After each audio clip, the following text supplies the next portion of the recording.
Ketika diserang penyakit, orang akan melakukan pengobatan untuk mendapatkan kesembuhan.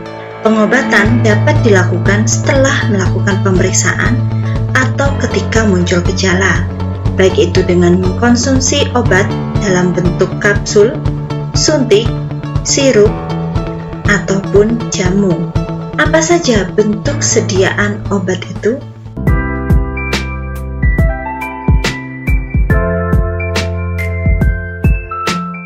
Apa saja bentuk sediaan obat itu? Sediaan obat terdiri dari 3 wujud.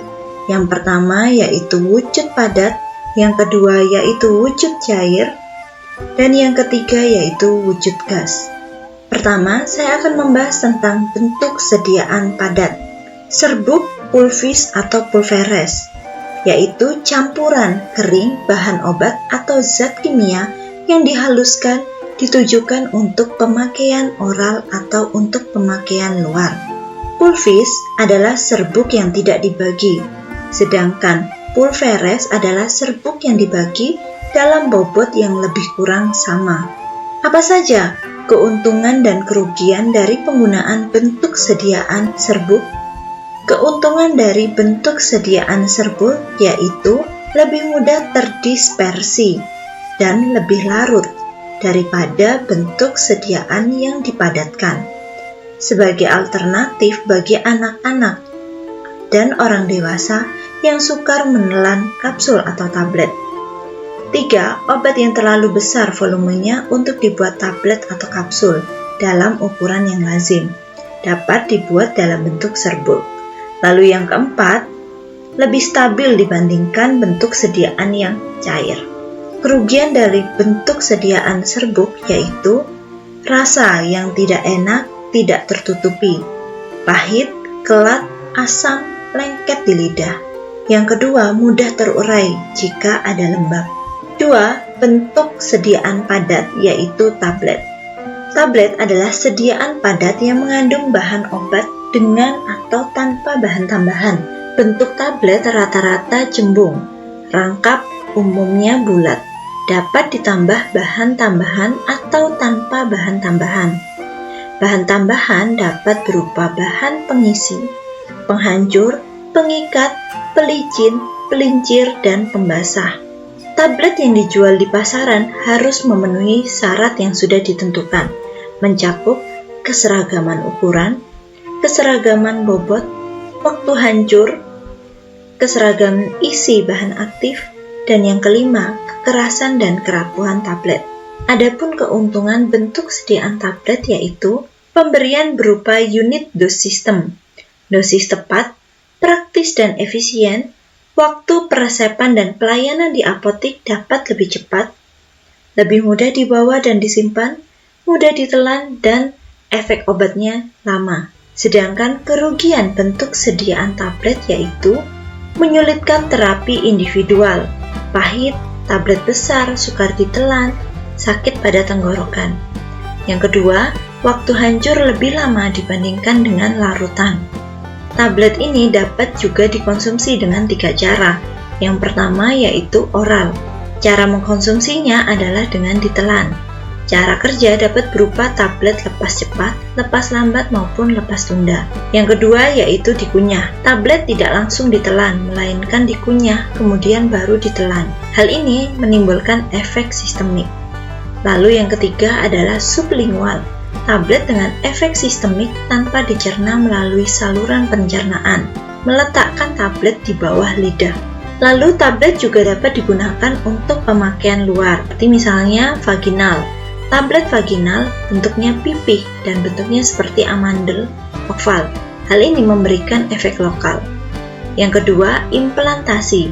Ditahan di bawah kulit dengan merobek jaringan tubuh. Sifatnya steril dan memberikan efek sistemik. Lalu yang ketiga, parenteral. Tablet harus dilarutkan terlebih dahulu dengan pelarut steril, kemudian disuntikkan secara sukutan. Selain itu, ada juga tablet yang dilarutkan terlebih dahulu, kemudian diminum dan ditelan. Biasa dikenal dengan tablet effervescent. Bagaimana dengan tablet salut? Tablet salut adalah tablet yang disalut dengan zat penyalut yang cocok untuk maksud dan tujuan tertentu. Tujuannya adalah menutupi bau dan rasa yang tidak enak dari bahan aktif.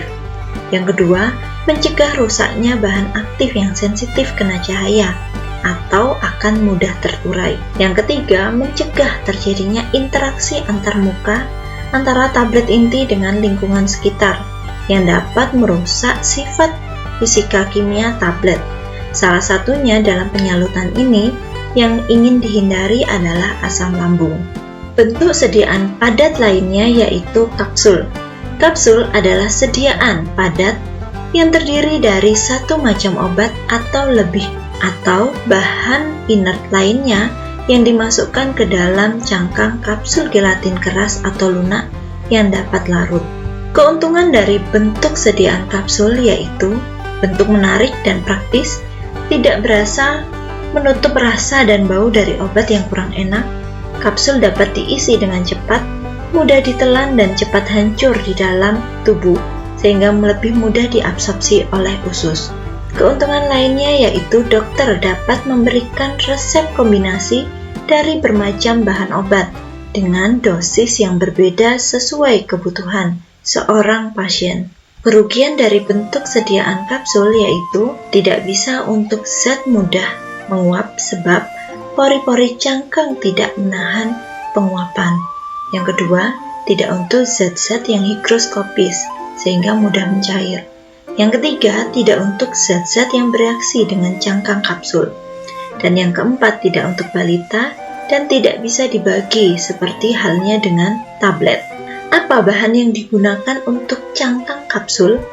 Cangkang kapsul dapat berupa kapsul keras dan kapsul lunak, dibuat dari bahan baku gelatin, gula, dan air. Bentuk sediaan cair. Bentuk sediaan cair memiliki keuntungan dan kerugian. Keuntungannya yaitu merupakan campuran yang homogen. Dosis dapat diubah-ubah dalam pembuatan dan dapat diberikan dalam larutan encer, sementara kapsul dan tablet tidak dapat. Kerja awal obat lebih cepat karena absorpsi lebih cepat dibandingkan dengan sediaan padat. Bentuk sediaan cair lebih cocok untuk anak-anak karena dapat ditambahkan pemanis, zat warna, dan aroma tertentu sehingga menarik. Adapun kerugian dari bentuk sediaan cair yaitu bahan obat ada yang tidak larut dalam larutan. Bahan obat tidak stabil dalam sediaan cair. Bau dan rasa yang tidak dapat ditutupi jika dalam bentuk sediaan cair. Bentuk sediaan cair yang pertama yaitu sirup. Sirup adalah larutan oral yang mengandung sukrosa atau gula lain yang berkadar tinggi. Kadar sukrosa dalam sirup adalah 64 sampai dengan 66%, kecuali dinyatakan lain. Yang kedua adalah eliksir. Eliksir adalah sediaan cair yang jernih, manis, merupakan larutan hidroalkoholik, terutama untuk pemakaian oral, dan biasanya beraroma. Yang ketiga yaitu gutea.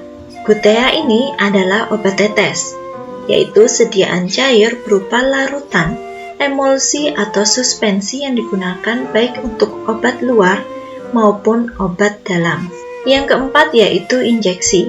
Injeksi adalah sediaan steril berupa larutan emulsi, suspensi atau serbuk yang harus dilarutkan atau disuspensikan terlebih dahulu sebelum digunakan secara parenteral.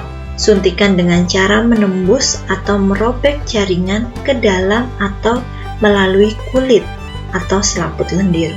Selanjutnya yaitu bentuk sediaan gas. Bentuk sediaan gas adalah sediaan yang dikemas di bawah tekanan, mengandung zat aktif terapeutik yang dilepas pada sistem katup yang sesuai ditekan. Bentuk obat dalam wujud uap atau gas dapat memberikan efek yang cepat karena langsung masuk dalam pembuluh darah.